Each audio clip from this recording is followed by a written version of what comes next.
Hola friends, welcome to the Medicine, Marriage, and Money YouTube channel, the only channel for physicians who want to achieve marital interdependence and financial freedom together. On this channel, you will learn how to show up as the best version of yourself so that you can love intentionally and build a more financially savvy relationship with your spouse. And I am your host, a physician mom, a doctor's wife, a Gottman leader, a certified life and marriage coach, Dr. Kate Mangona. Welcome. Bienvenidos.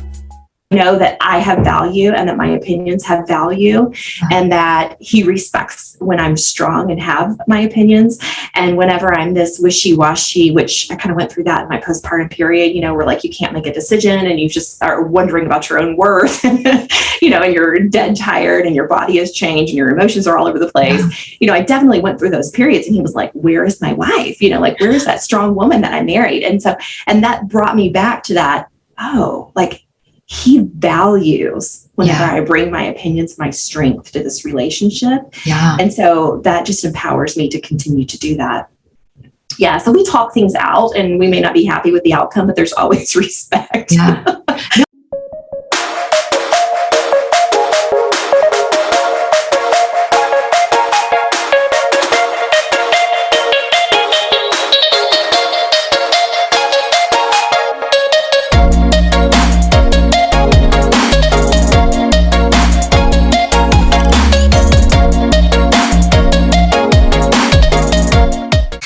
Please help me welcome our guest on today's episode of Medicine, Marriage, and Money, Dr. Carolyn Moyers. Dr. Carolyn Moyers is a board-certified OBGYN, an entrepreneur, a podcaster, the loving wife, and a mother of 4 boys, ages 4 to 17. Also, 2 fur baby dogs, 4 cows, and a dozen sheep. I can't even, when I say that, I'm like, how do you mother all those things? And, the loving wife of a teacher, soccer coach turned full-time dad for the last 10 years. So I'm so excited to talk to you, and as the podcaster yourself of Sky Women and your OB-GYN passion. So please welcome to my show, Dr. Carolyn Moyers. Thank you. I'm so delighted to be here. So the hardest question I ask all my guests, and typically the first, is what is your definition of marital interdependence? In other words, what makes a successful marriage? Oh, that's a great question. And I feel qualified to answer this because I had a starter marriage. Oh, okay. One gone wrong. Okay. And so I think with, what are you calling it? Marital interdependence. Mm-hmm. So I think first you have to love yourself and have boundaries for yourself, right? And show up for yourself. And then be able to communicate that. I feel like that my husband and I came to our relationship on equal playing field. Mm-hmm. And I hadn't felt that in a previous relationship. Okay. He was just confident in who he was. And I had finally come to this place of knowing and confidence in myself and finding myself and owning my worth.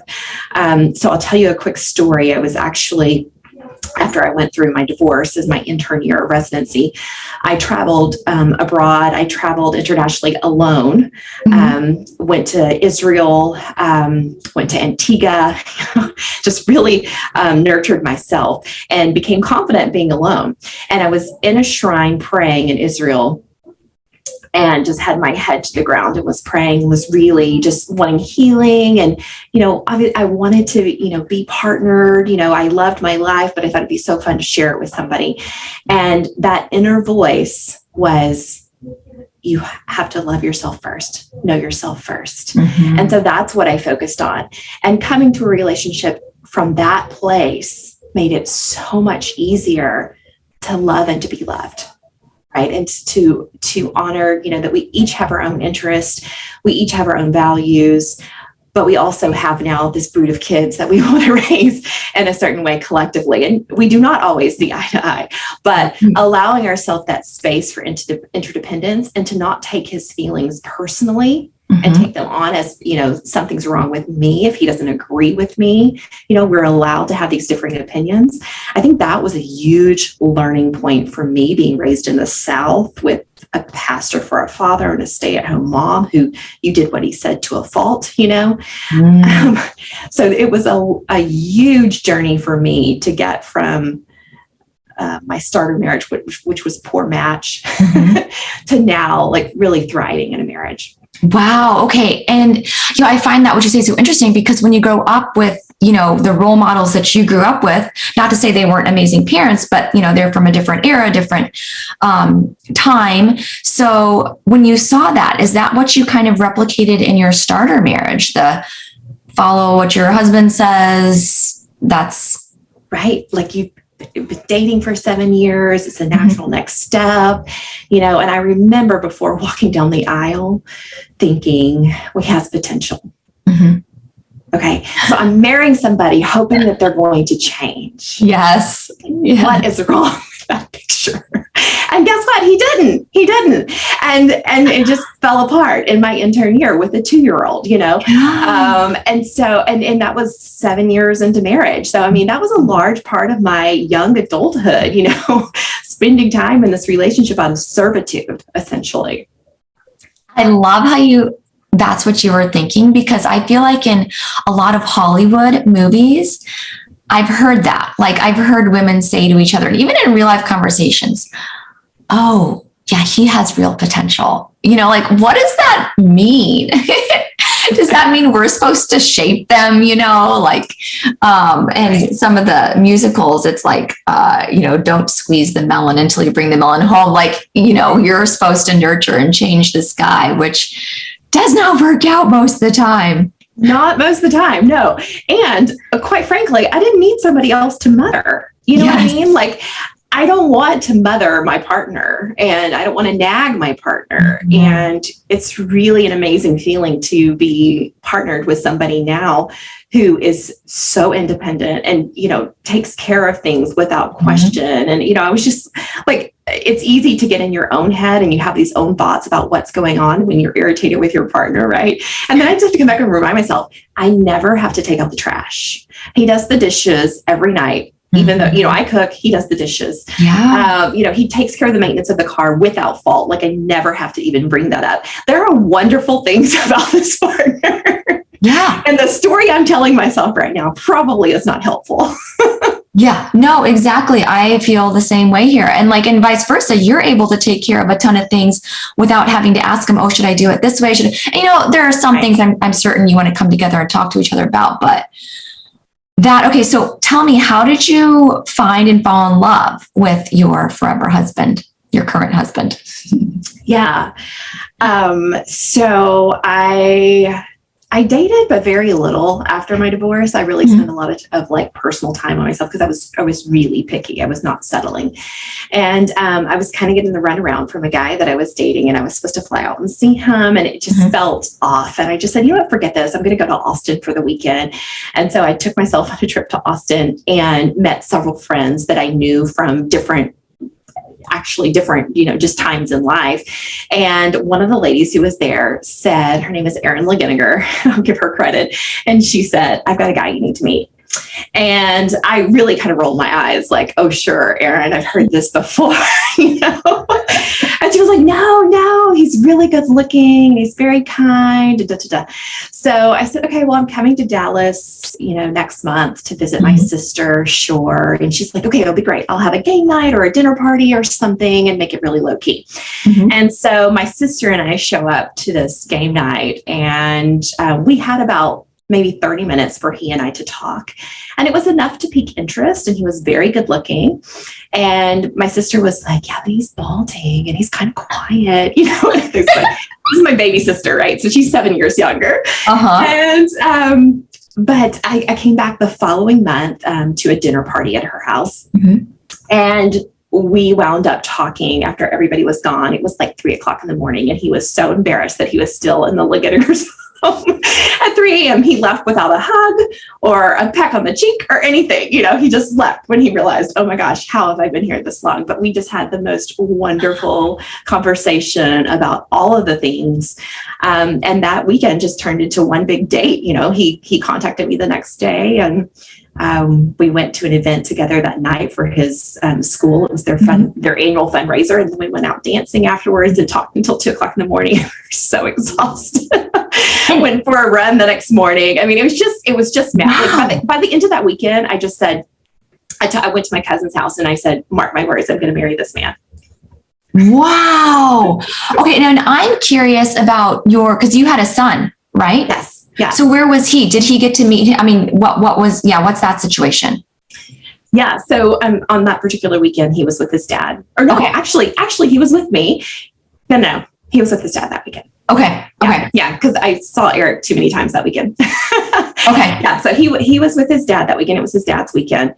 And but in terms of when I introduced Eric to him, it was several months later. Okay. It was like end of the school year. We met in the spring. It was end of the school year whenever I introduced him to Jackson. And one of the first things I said to Eric on that weekend where we spent all that time together was,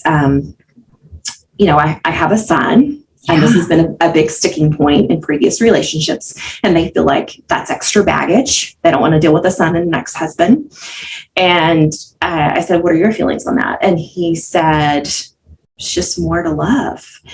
And I mean, honestly, I was like, BS,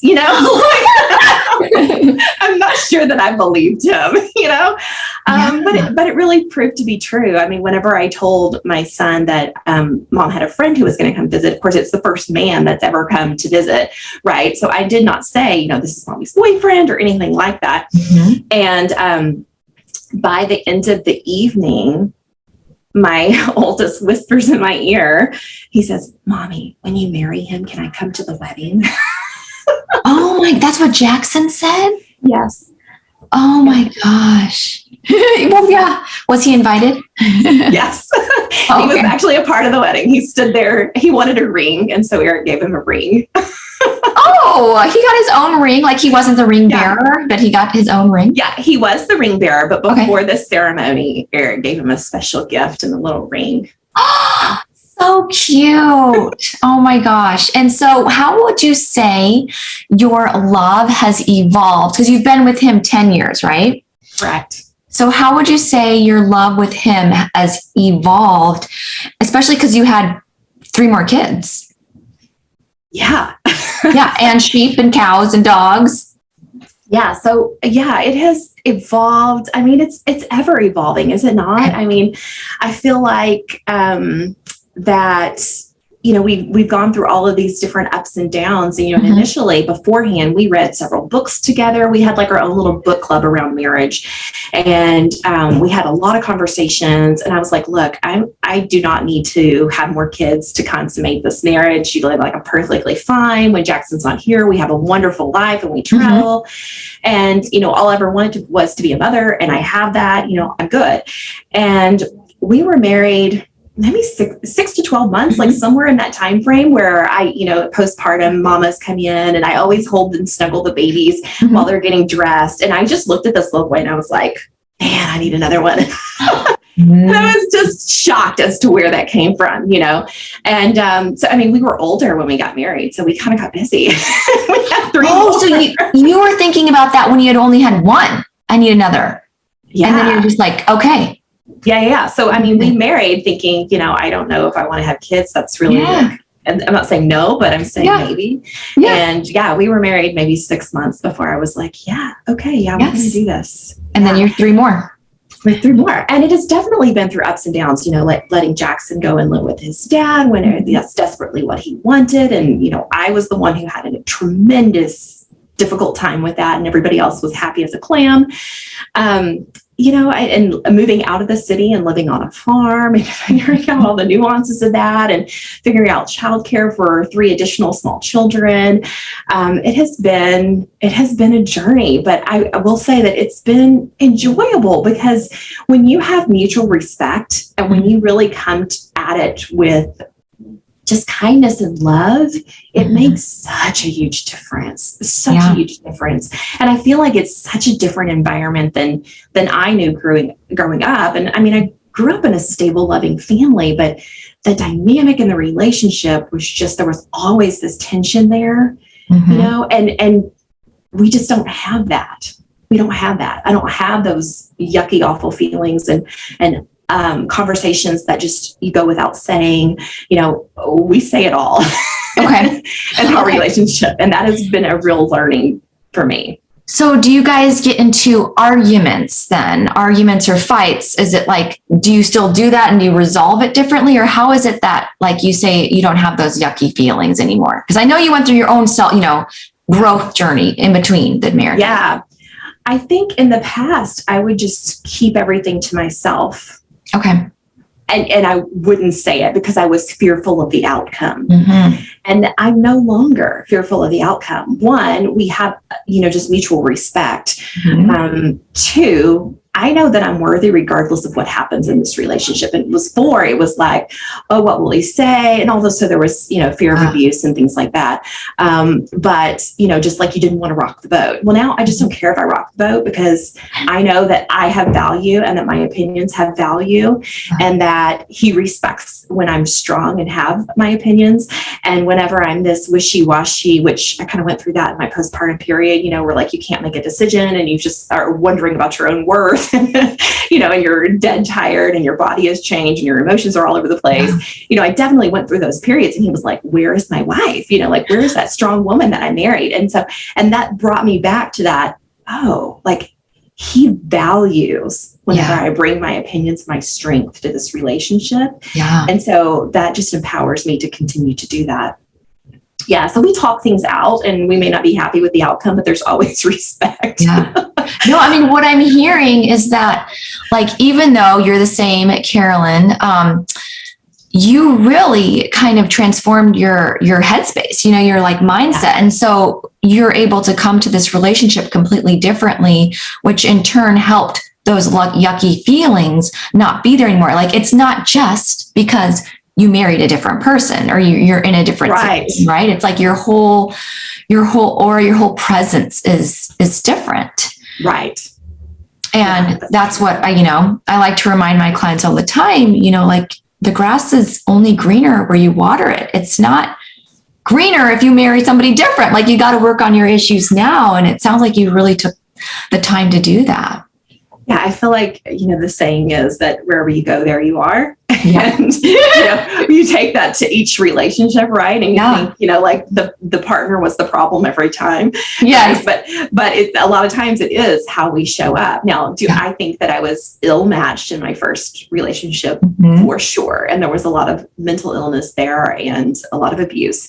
But yes, it has taken a lot of mind work and a lot of conversations with my partner, just in how we want to show up for each other to really get to that next level, to really enjoy my relationship, to really not feel fearful of even having an opinion, you know, like, and that comes from like really what I witnessed growing up. Yeah. You know? Okay. Yeah. That's beautiful. Yeah. If you have the abuse is there, it's hard. Yeah. Like you said, again, it's you can't change the other person. So you have to decide whether you're going to live with it or without it. And sometimes you have to decide to live without it and to leave. So, and I wanted to kind of switch gears a little bit because I've heard about, you mentioned something earlier about getting fired after like a money date with your spouse, which I find hilarious because I always like to talk about finances and how you guys do that and money dates. Yeah, so what's going on there? Okay, so I've worked with Money Fit MD, Dr. Latifa. I love her. She is the soul-centered money coach. I adore her. And I had done Bonnie Koo's course and learned a tremendous amount. I've read all, you know, Susie Orman's books, all these things, trying to get my headspace right around money because I grew up in a lower middle class family. We had just enough, and just, growing up on a dirt road, just the mindset around has changed. Like my life has changed drastically. Mm-hmm. And especially as I was starting my own practice and stepping outside the box and doing something tremendously different, I joined Empowering Women Physician with Sunny Smith, who is, I feel like, is the connection between all of us. Yes. And I was really there for my mindset around business. And Latifah came in and coached in that session. I raised my hand for everything because I was like, if I'm going to pay money to be in EWP, I am going to get the most out of it. So I was like front row student with my hand up every time.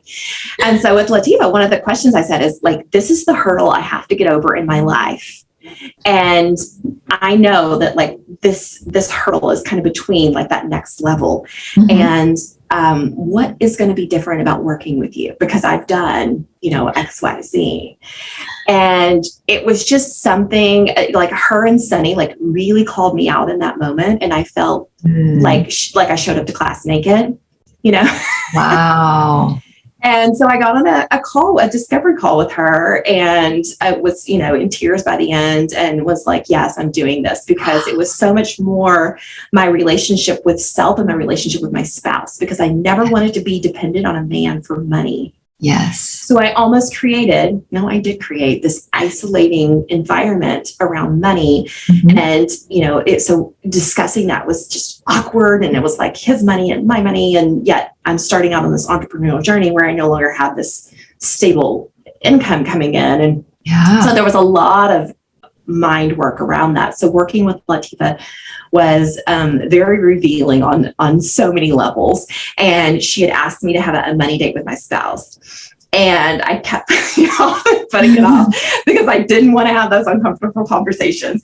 And we had reached a point where I was starting to feel like, I'm not sure where we are in this, at least 4 or 5 months, maybe, but I'm kind of feeling like I'm ready to like fly on my own. And so I was having those feelings, and we're in the session, and I talked to her about my money date with my husband and the fact that I didn't die.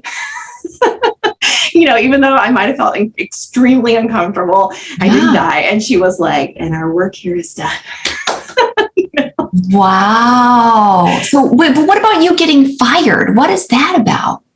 Well, no, I'm just teasing, really. She was like, okay, we're done. This is the end. And she's like, I'm happy to continue with you, but like, this is what we needed. And I said, no, you're right. I've been feeling the same way. And so, okay, got it. Our coaching relationship. Okay. Yes. So she got you to where you needed to be at that moment, okay, perfect. And so do you guys, I'm just so curious. Okay. Do you still go on money dates, or do you just talk differently and openly about money, like whenever it needs to happen? Yes. Yeah, we do have those discussions more frequently, especially now, that I'm building my own practice. Yeah. So we do have the conversations a lot. And I realize that I'm not going to die, though I may feel like crap in that scenario, having these conversations. But, the more that we're able to talk about it, the more that we're able to really achieve the goals that we want. Okay. And the thing that I find surprising is that I may think I want this and he wants something totally different over here. But when we actually talk about it, it's much more similar. We just may have different ideas about how to get there. And so when we have these conversations, then we realize, we're on the same page. Yeah. Maybe your idea and my idea both have some value, and we can come about it, with a different approach. Right. Yeah. I mean, you have the same goal, the shared goal, the similar values, and sometimes you can take different paths to get there, and that's okay. Well, that's perfect. Okay. Well, is there anything else you want to share with my audience? I know you've opened your own practice, and you speak a lot about, OB-GYN and pregnancy pain, postpartum recovery. What do you think would be some valuable tips for women in our audience here? Oh my goodness. So I could take this so many directions. So yes, I am so passionate about women's health. Like I really am doing my life's work. Mm-hmm. What I would say is that women, you need to take time to take care of yourself. Mm-hmm. We so often put it on the back burner, and whether, in pregnancy and postpartum, I feel like mamas are a little bit better about it because we're taking care of baby, right? And we know that we have to be available to take care of baby. And so I treat back and pelvic pain in pregnancy and postpartum and work a lot with pelvic floor physical therapists. But also in those after baby, I mean, I've seen women who it's been 6 to 8 years since they've seen an OB-GYN. Yeah. They had their baby and they haven't been back. Or we're perimenopausal and we're getting mixed messages, and we may have seen 3 providers and they said, oh, you don't need to get treatment now. You're just delaying the inevitable, or, basically your symptoms are all in your head. You're too young.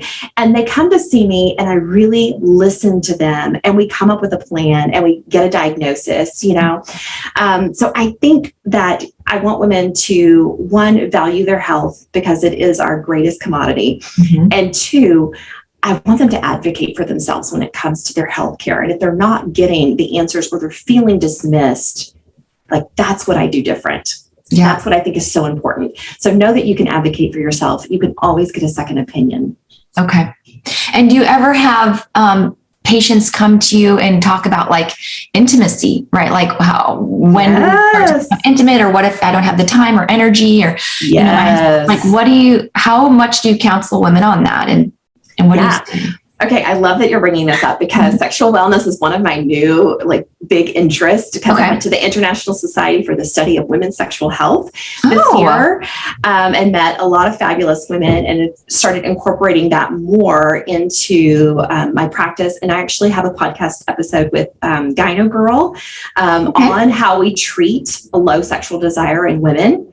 And actually today, the podcast that I released is with Lindsay Harper, the CEO of Residency, the app for female sexual health. Yes. Okay. So that's something you help with then. Okay. Awesome. Okay. So if you had to tell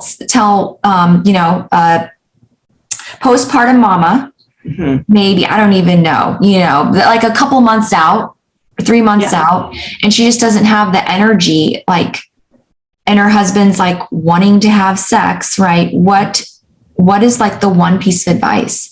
Well, how does it start? Where do you start with her? Yeah. So I've had this conversation actually several times this last week. So I start with, their own feelings.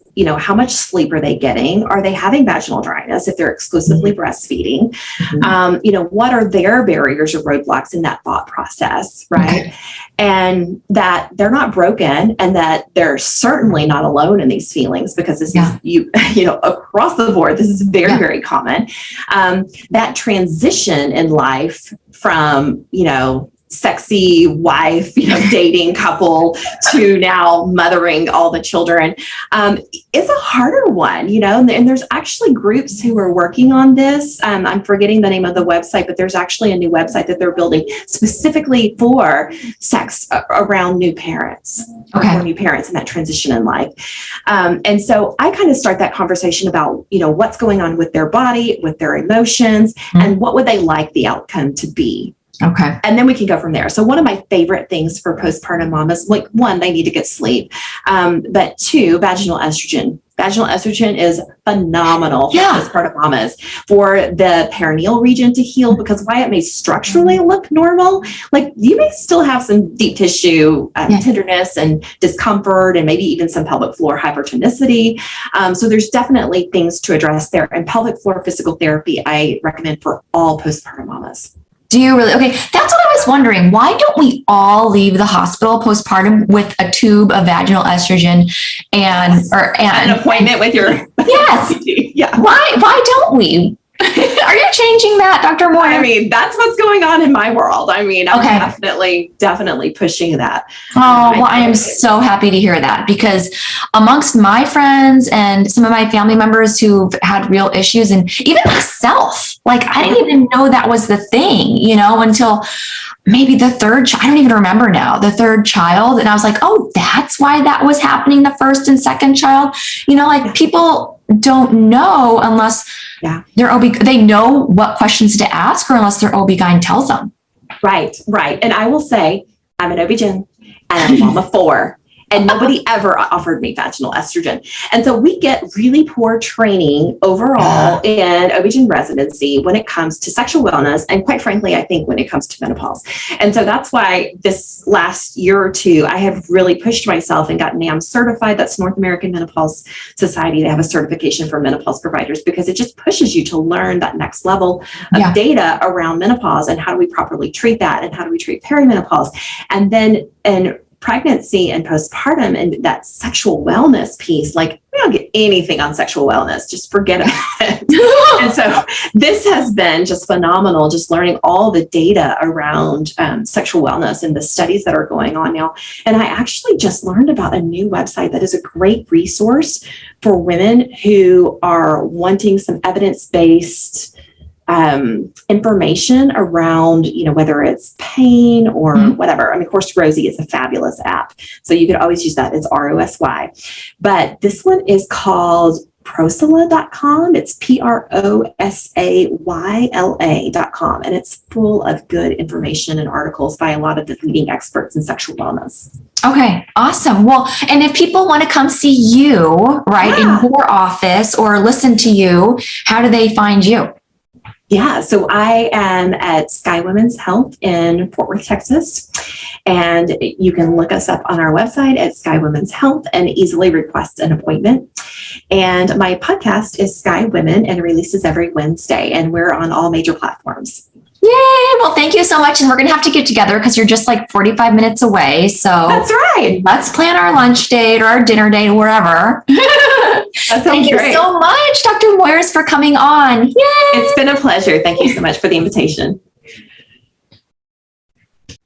If you are finding the concepts I teach in these episodes useful and want more in-depth and personalized support for your relationship, consider this your invitation to join me in creating the most connected and intimate relationship with your spouse that you could dream of.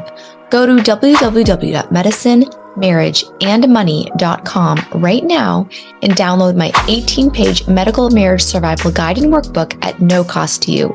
I also have a 6-day marriage challenge, which goes over the 6 predictors of divorce at no cost to you.